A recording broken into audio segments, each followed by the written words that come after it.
Well, good morning, everyone, and welcome back. My name is Don K. Preston. I am the president of Preterist Research Institute of Ardmore, Oklahoma, and this is what I call my morning musings. We're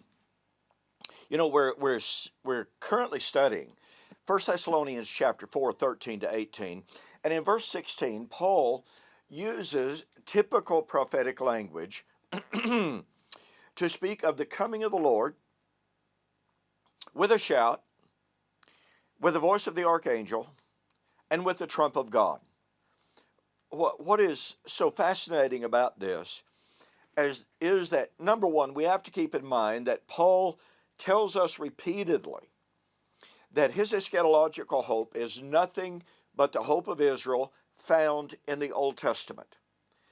One of the sad things to me is that so many people today, when they approach the New Testament, when they approach 1 Thessalonians chapter 4, they seem oblivious to the fact that this concept of the coming of the Lord out of heaven on the clouds with the angels, with the sound of the trumpet, with a shout, etc., is typical prophetic language.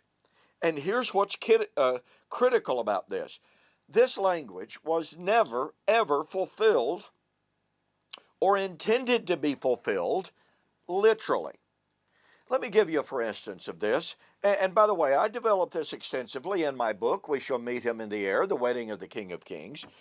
But in Isaiah chapter 30, Isaiah chapter 31, the historical situation is this. The Rabshakeh, the general of the Assyrian armies under Sennacherib, have come before the walls of Jerusalem. They have already destroyed 46 cities in the land of Israel.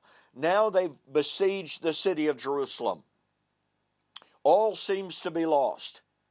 But the Lord promises the inhabitants of Jerusalem that if they will submit to Him through the prophet, they will not fight, that He will destroy the Assyrians. And He said, I will come down, and I will defend this city. Then He actually says, for the Lord will descend with a shout, with a hailstorm, in flaming fire, with a tempest.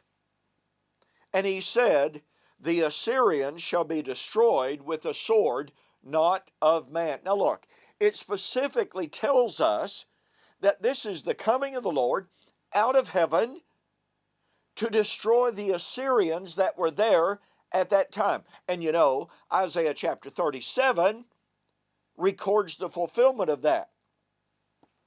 The Lord did not come out of heaven with a shout on the clouds in flaming fire. Not literally. This is highly metaphoric, greatly hyperbolic language.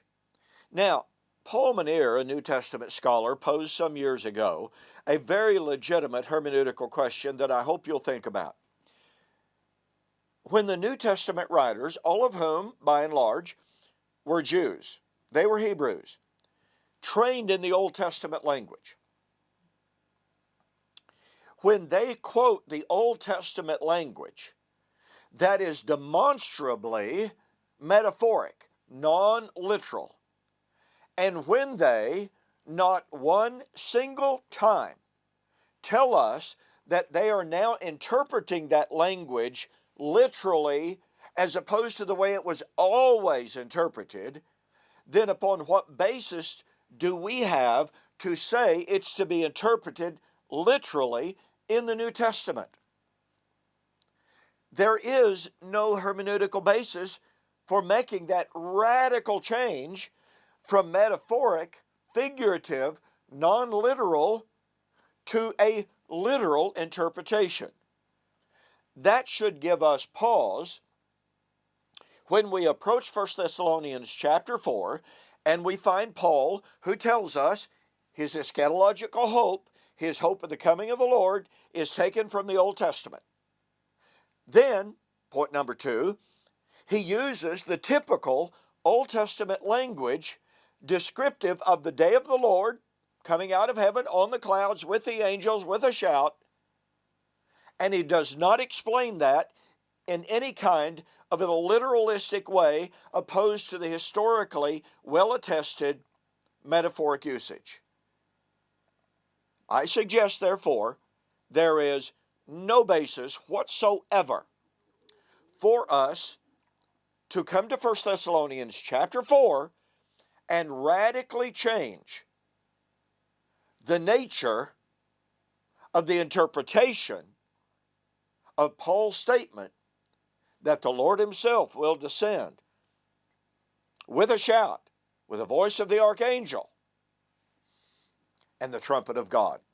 And we're going to have more to say on the trumpet of God. In the meantime, do not forget, I cover this and a whole lot more in my book, We Shall Meet Him in the Air, The Wedding of the King of Kings. Go to my website, eschatology.org, bibleprophecy.com, or donkpreston.com.